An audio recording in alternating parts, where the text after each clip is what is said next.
हाँ, दान देना जब हमारे हाथ में था तो हमने दान नहीं दिया, और हमारे उस पैसे पर सांसारिक रिश्ते नातों ने मौज किया, हमारा सारा गुदा चूस लिया और अंत में मरने के बाद हमारी अर्थी चिता पर पहुंचा दी। तो दान नहीं देने से घाटे में कौन रहा, हम या हमारे रिश्ते नाते? ऐसा नहीं है कि हम अपने कर्तव्यों से विमुख हो जाएं, अपितु कहने का अर्थ यह है कि हम अपने पारलौकिक जीवन के लिए कुछ इकट्ठा कर लें जिससे हम सुख और शांति से आगे बढ़ सकें, न कि परिजनों के मोहताज बने रहे।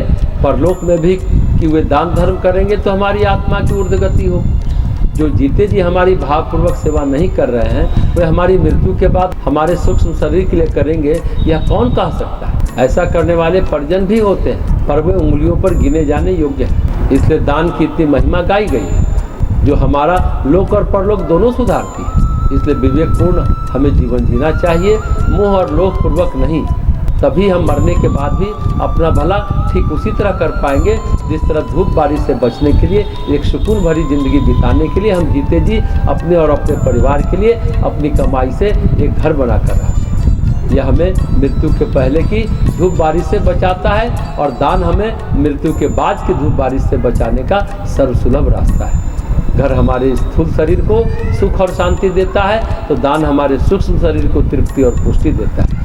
दान देने वाले महान पथ का अनुसरण करते हुए हम महान बन जाते हैं। जम्मू कश्मीर के महाराजा हरि सिंह जी को आज विद्वान श्री मेहर चंद्र महाजन महत्वपूर्ण परामर्श देते रहते थे। उन्हीं की सलाह पर महाराज हरि सिंह ने समय पर भारतीय गणतंत्र में सम्मिलित होने का निर्णय लेकर कबायलियों के आक्रमण से राज्य को नष्ट होने से बचा लिया। महाराज उनके सत परामर्शों का आभार सदैव मानते रहे। महाराजा की 1 करोड़ से अधिक की व्यक्तिगत संपत्ति थी, उसे उन्होंने संतान को सौंपने की अपेक्षा सत प्रयोजनों में लगाने का निर्णय किया। अपनी वसीयत में संपत्ति का ट्रस्टी उन्होंने महाजन जी को बनाना चाहा। महाजन जी ने सुना तो कहा, महाराज आप न रहेंगे तो मैं ही कौन सा सदा रहने वाला हूँ। अच्छा हो आप अपनी संपत्ति का ट्रस्टी डीएवी कॉलेज के मैनेजिंग कमेटी को बनाएं। जब तक मैं उसका प्रधान हूँ देखरेख करूँगा, मेरे बाद ही कोई उपयुक्त व्यक्ति उसे संभाले रहेगा।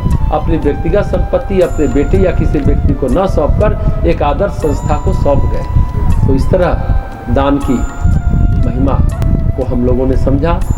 स्वामी विवेकानंद ने भी कहा है, उस व्यक्ति को धन्यवाद दो जिसने तुम्हें पुण्य करने का अवसर प्रदान किया। दान देकर, सहायता कर, सेवा कर कोई आप एहसान नहीं कर रहे, वरन हम उसका एहसान माने जिसने ये अवसर हमें प्रदान किया, एक प्लेटफॉर्म दिया ताकि हम दान करें, अपने पुण्य कोष को बढ़ाएं। इस तरह से अगर हम दान करते हैं तो निश्चित रूप में दान फलित होगा। वेदमूर्ति तपोनिष्ठ पंडित श्री राम शर्मा आचार्य ने भी कहा है, किसने कितना दान दिया ये महत्वपूर्ण नहीं है, वरन किसके हाथ में सौंपा ये महत्वपूर्ण है। आपने किसी पुरोहित को 100 रुपया दान दिया और बड़े खुशी खुशी घर आए और वो पुरोहित शराबी निकला। उस पैसे से उससे शराब पी और जाकर अपनी पत्नी को पीटने लगा। तो पत्नी की आह के आधे भागीदार दान देने वाला बनेगा। इसलिए किसने कितना दान दिया यह मत देखे, वरन किसके हाथ पे सौंपा ये देखिए। दान कहाँ जा रहा है, उसका सदुपयोग हो रहा है या दुरुपयोग हो रहा है।